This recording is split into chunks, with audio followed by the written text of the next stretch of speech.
team this morning. Our poor team only got about 10 minutes of practice, so I think they did a phenomenal job in leading us in worship this morning. And we're so blessed to have them. Isn't it cool to have Ruby on 3 weeks in a row, singing? So good to have some new team members on team. And I've noticed as well, the barista team is teaming with new members. So good to have them on as well. And also the hosting team. Shout out to Deb. Yo.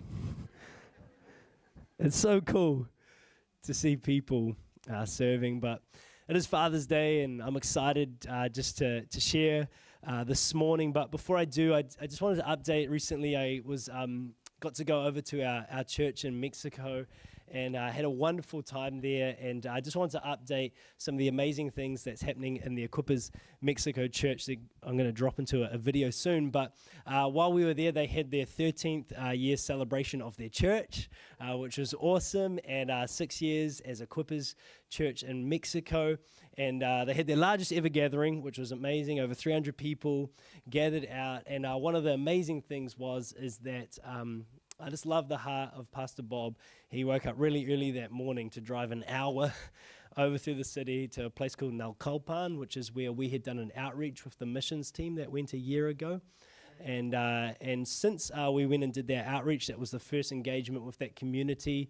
The church, Bob and Shona, have been finishing their Sunday service in the morning, hopping in a car, driving sometimes 2 hours through traffic to get to Naucalpan to run Alpha course in the evening, and they've been doing that with a gathering. And so there's a bit of a church forming. And so on that Sunday, Bob was like, we're not going to run a service in Naucalpan. We're going to invite them all in to be with us.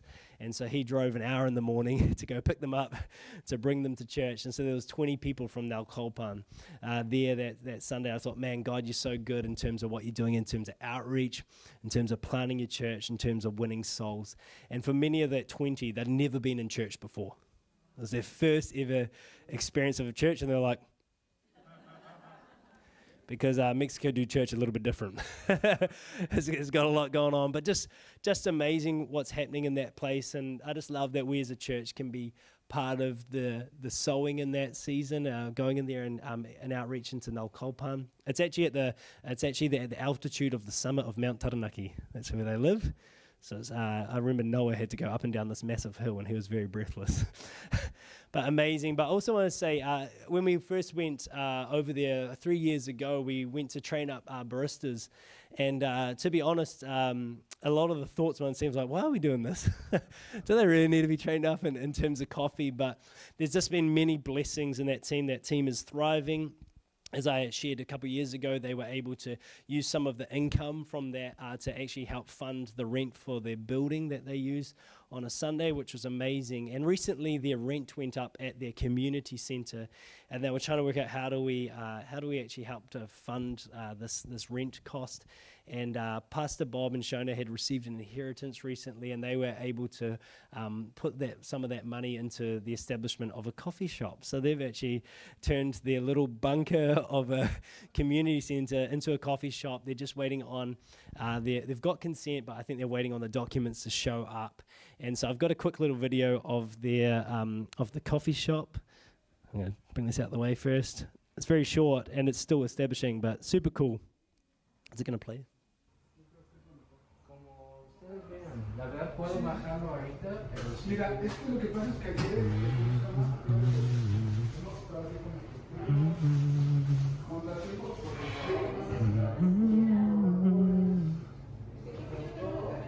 Guys, we need to mute this. This is me just singing away.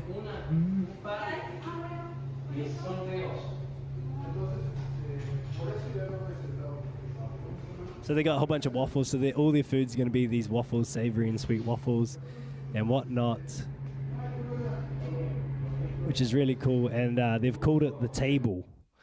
The table. You're welcome at the table. So pretty cool, hey? Isn't it amazing that little New Plymouth Church gets to be part of something happening in Mexico City? I think that's beautiful, and I think God has a sense of humor because we are some of the most reserved people on the planet of the earth. And somehow we're blessing some of the most expressive people on the planet of the earth. It's so cool, but just love what's happening in that place, and I hope you feel encouraged in what we're a part of. This morning, I really want to just preach a message that I hope encourages the fathers here, but also I really believe I'm going to speak not just to fathers, but also to mothers, and not just to the natural season of that, but really the spiritual call and mandate to step up as fathers and mothers. And I want to talk about the purpose of our pursuit. The purpose of our pursuit. Sometimes we wake up and I think we don't feel like we live with a lot of purpose. But God has designed us to live with a daily sense of purpose, a daily mission, a daily sense of contribution. And so I want to talk about the pursuit of our purpose this morning. You know, from a young age, we sort of grow up around this question of, what do you want to be when you grow up? What do you want? I think I got this later. What do you want to be when you grow up? Who knows that the older you get, sometimes the more pessimistic you get. And it's like, at 3 you wanted to be an astronaut. Now I just want to have food in my fridge, a TV to sit down and watch. So sometimes we scale that back, but from a young age, you'll probably ask that, what do you want to be when you grow up? And really, I believe that's not a question just for kids. It's not just a question for youths. I think that's a question that we're actually asking all the time. It's like in the next year, in the next 3 years, the next 5 years, the next 10 years, where is the trajectory of your life going? What is your pursuit in life? And I think as well, we pursue not only things, but it's also like we're pursuing who we're becoming. Who are you becoming? Next year, next 3 years, next 5 years. Who are you becoming? I think it's part of human nature to look for something to pursue. Maybe right now you're here and you're young, you think, I want a wife. I want a husband. It's like you're in worship and you got one eye on God, you got one eye like, Yeah, this morning, Lord. Or maybe for you it's like you're actually pursuing things. Maybe it's you want another tool, or you want another pair of shoes, or you want a car. It's like there's something there in your pursuit. Maybe for you it's a holiday, or maybe it's to own a badge. Maybe it's to own a property portfolio. Maybe it's to get an early retirement. Whatever it is, there's so many things in our lives that we pursue. We pursue. And as we grow up, it's like, as I grow up, I want to have. And as I grow up, I want to be. And as I grow up, I want to attain this certain thing. And today I want to talk about the purpose behind our pursuit. When I was just 12 years old, I was at my school prize giving, and for a lot of my years, I sort of went to school prize giving just to clap everybody else. Anyone else like that? It's like, hey, go to prize giving. It's so good that everyone else is getting stuff. I love prize giving. Went to prize giving, and it was amazing. That prize giving as a 12-year-old, I think it was about year 8, and they announced my name, and I got to go across stage for an award. I was like, woohoo! My award was for top of the class for cooking.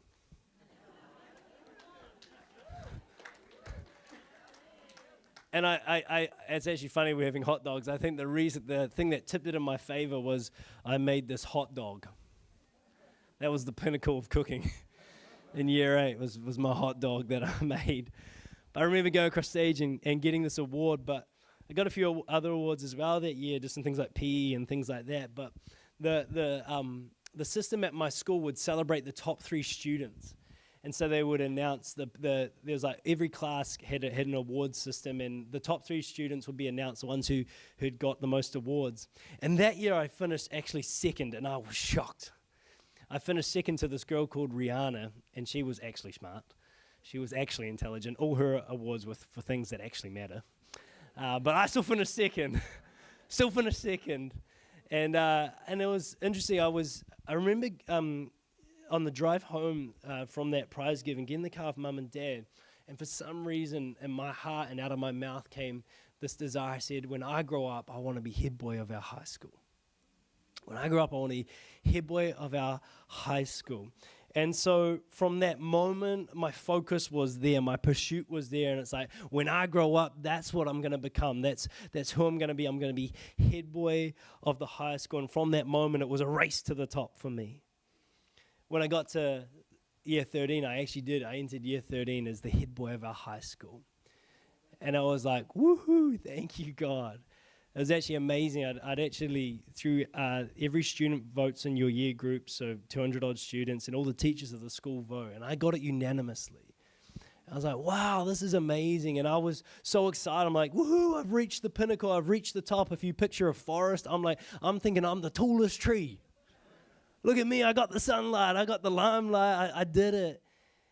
And it was awesome, and I've shared some stories where I felt like my life had an effect in the year, but as the years went on and beyond that year 13, I started to kind of think like, I reached the top, but for what? Like, for what?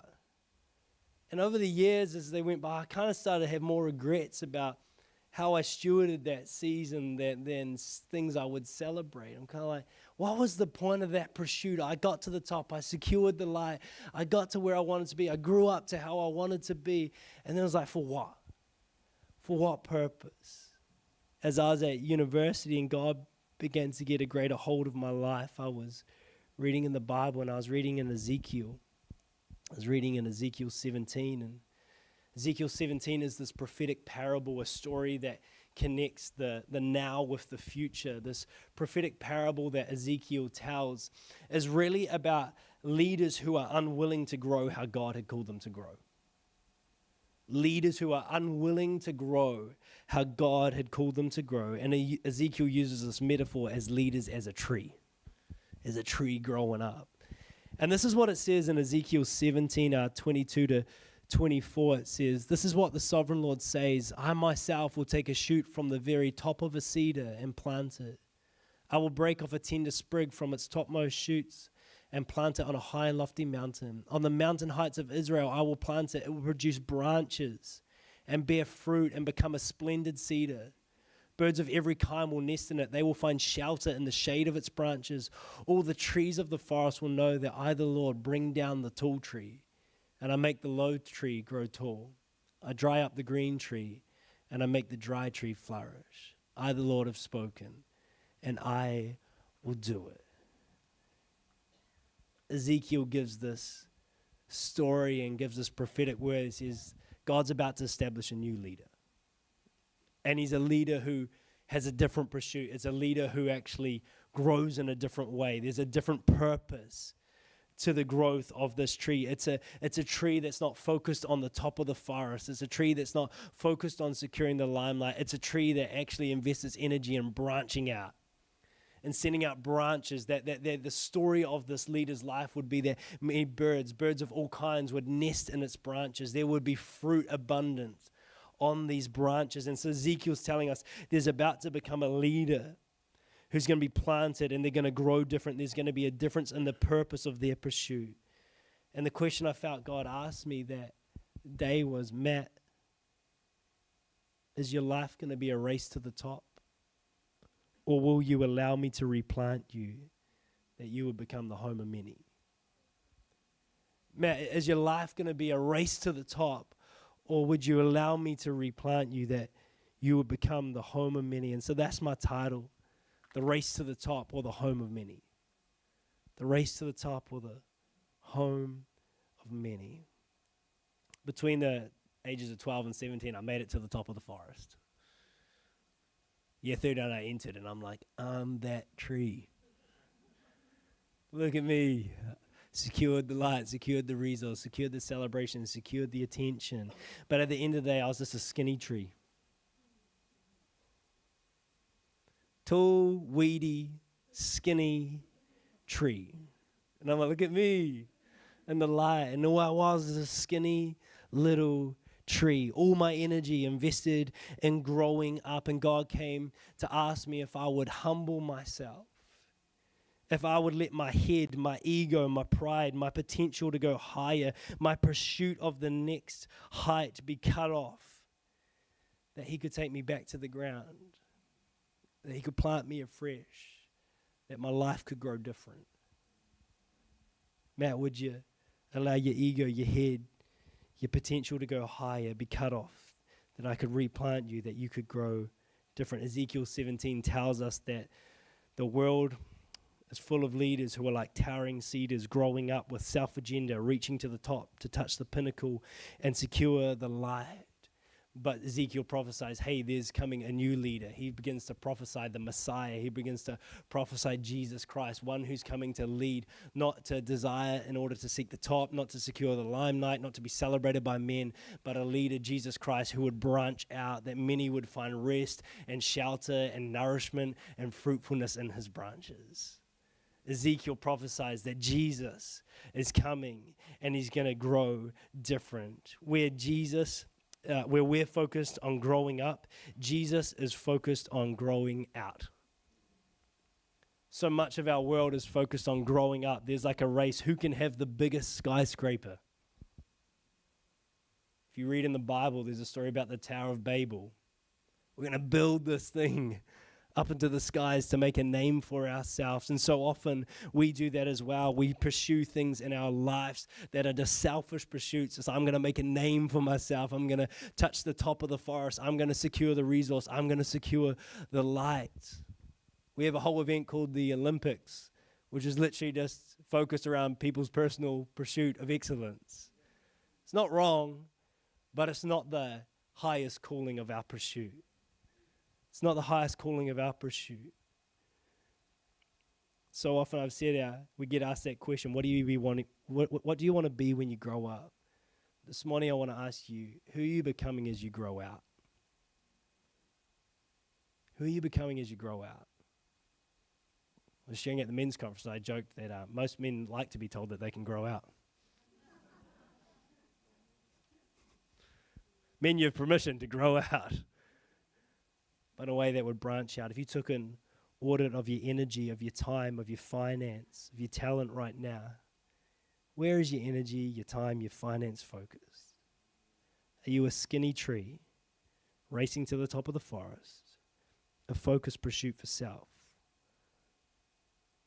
Or is your life invested in branching out that others would find shelter, shade, fruit, nourishment?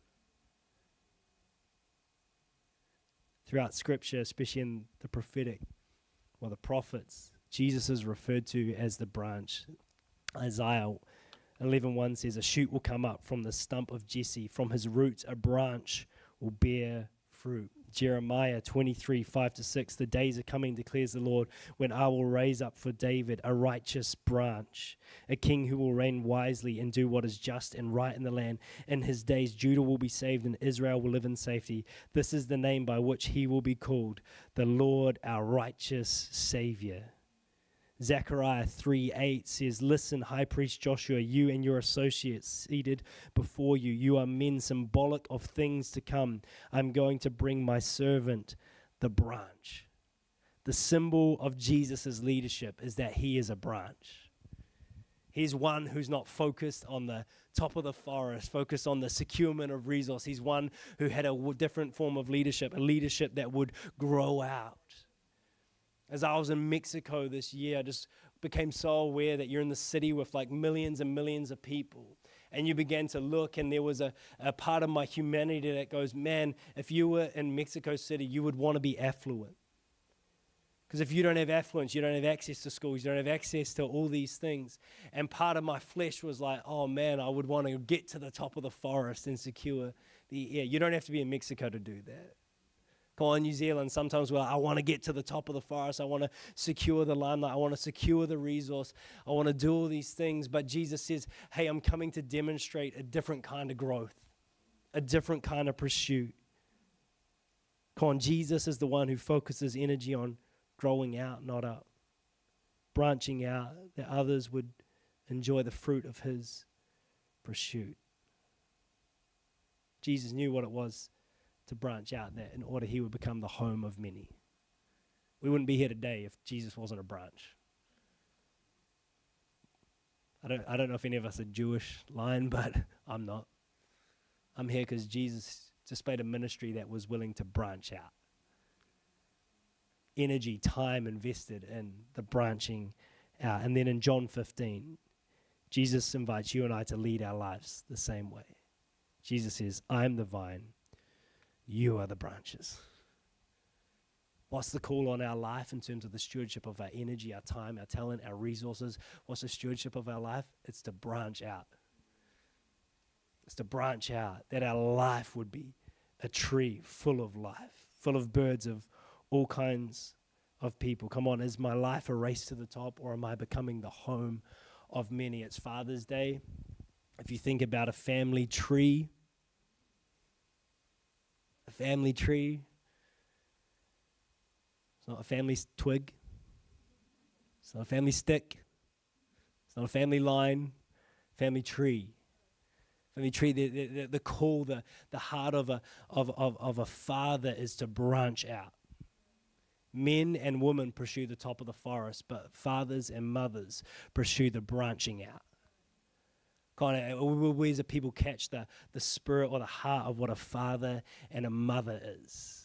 And will be let it infiltrate and influence the way we steward our lives and our pursuit. Recently, on that trip, I popped up to see our church on the Central Coast in California. And while I was there, I stayed with a man called Don. And I want to tell you about Don because Don may be the most impressive man I've met. I got to stay with Don. I got to stay in his house. I got to talk to Pastor John about Don. Everyone wanted to talk to me about Don in their church. Like, who's this Don dude? Got to sit with Don. Got home one time. I was jet lagged. I wanted to go to sleep, and Don's sitting there in his chair, and we talked for 2.5 hours. It was amazing. But Don's this incredible man, part of the Equippers Central Coast Church there, and he spent his career in banking. Very successful in banking. Had an amazing wife, had amazing kids. He would go to church every Sunday, but he did what sometimes a lot of men do. He would be the last in and the first out. He confessed to me, he said, Matt, I was the man who would go to church, thanks for the sermon, and then he would beeline it to his car, and he'd sit in his car waiting for his wife, who actually loved people, to wrap it up, to bring the kids and come sit back in the car. He said, I was that man, Matt. And what was really beautiful is because of the success that Don had had in his career, he was actually positioned to take an early retirement. He took that early retirement. They were in a different state, but they bought a home base in California, right on the coast, beautiful. They bought the RV, and they would travel around America, him and his wife. They had an amazing time together. But just a few years ago, Don's wife actually passed away.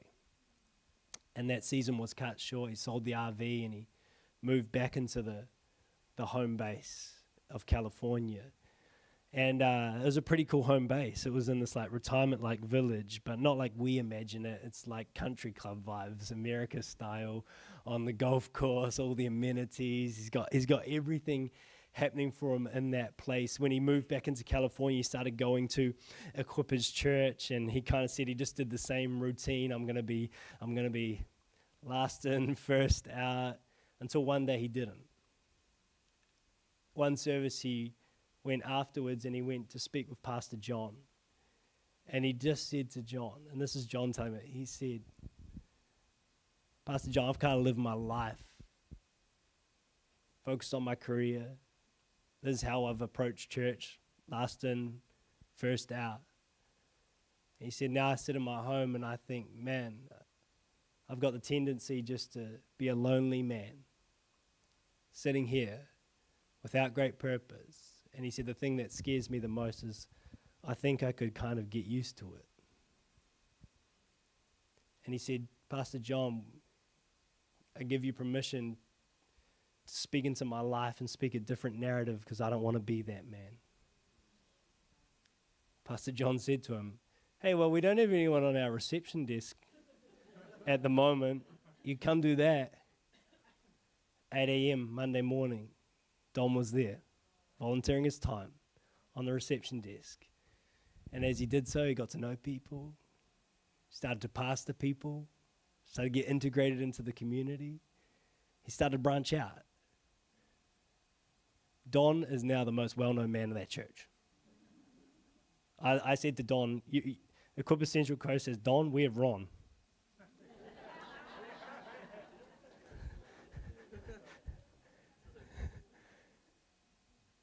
But just so integrated in that church. He was still living in that retirement like village, and about a year and a half ago, he just goes, this isn't it. This isn't it. The golf course, the restaurants, the pool, all the this isn't it. He was like me. He's like, I've reached the top of the forest. I've secured what everyone dreams of, the Californian retirement lifestyle. He goes, this isn't it. He sold up everything he had there, and he actually bought a big house in California. Went all in financially, and he lives in one room of that house. And in none of the other rooms, he has young men who grew up without fathers, who grew up in broken homes, who grew up without privilege, who are in dire straits, and he just says, hey, come live with me. And Don is just a father who's present in that home. While I was there, one of the boys, Jude, who was 18 years old, living with him, while I was there, a court case went through where his father went to prison for the quadrillionth time. And in past, this boy, Jude, would have gone off the rails. But the morning that night where that had all gone down, I woke up the next morning, I'm having my breakfast, and Jude walks into the kitchen to have his breakfast, and he's whistling. I'm like, that's a man who knows that a father's in the house. That's a man who knows that he's secure. That's a man who knows that he's welcomed. It's a man who knows what it is to rest in the Father's presence. While I was there, I arrived on the night. There was an e-group happening, young adult men's e-group happening at his home, so I just joined in with that. Oh, that's pretty cool. So is that your e-group? He goes, nah, it's not my e-group, but just sort of host it here at my home tonight. Oh, cool. Next day I get up, I go out about my business. I come back in the day, and there's another young adult guy just hanging with Don, having a cup of tea, chilling, and I hear that. I just go to the room, I hear him praying for him and just speaking life into him. I'm like, Don, what are you up to tonight? He's like, I've got my e-group tonight. He's got the Bible study. So then he had a whole bunch of more men over at his house, and he was starting to disciple them. I thought, wow. Next day, wake up, and it's like, Don, what are you going to do? I've got like 6 meetings, but I've got 3 guys come into the house, just going to speak into their life and pray for them. It's like, wow. Wow. Don decided my life is not going to be a race to the top. My life is going to be about being replanted by God, that my life would become the home of many. And I think he caught something about what a true father is. Caught men and women race to the top, but fathers and mothers create homes for many. And I was like, whoo, how challenging is that? Like, who has a spare bedroom right now and thinks, that's so challenging? That's so challenging. God, in a crowded life, we can so quickly start to think, I just got to race to the top. I just got to pursue my pinnacle. I got to get the resource. I got to get the limelight. And so often we live our lives and we realize, this is a skinny tree. But Ezekiel gives us this picture where God, if we would place our heart, our ego, our pride, our desire for success in his hands, God would take us to the ground afresh, that he could replant us, that we could grow in a different way, a way that would branch out, a way that we would become the home of many. God gave me a picture of the skinny tree. A skinny tree can create a legacy. The way it creates a legacy is when it dies. When it dies, you cut it down, and it produces a few little planks of wood that goes towards contributing to build a home. That's how as most of our humanity views legacy like that. I'm going to get to the top, I'm going to pursue the pinnacle, I'm going to enjoy it while I'm alive, and I'm going to hand it on to the next generation, and that's going to build a home. What I love is that if you picture a tree with many branches, that tree gets to build a home and leave a legacy while it's alive. When you look across yards, it'll be the tree with branches that has the tree house in it. It'll be the tree with branches that has birds, and it will be the tree with branches that has fruit on its appendages. I think God wants to remind us, hey, the legacy of our life is not just to pursue the pinnacle and enjoy it and hand on a few planks of wood that the next generation could build a little bit of a home. It's to be a home now. Come on, to carry the heart of a mother, to carry the heart of a father, and choose, I'm not going to race to the top. My pursuit is not just going to be for myself. I'm going to pursue in a way to become the home of many.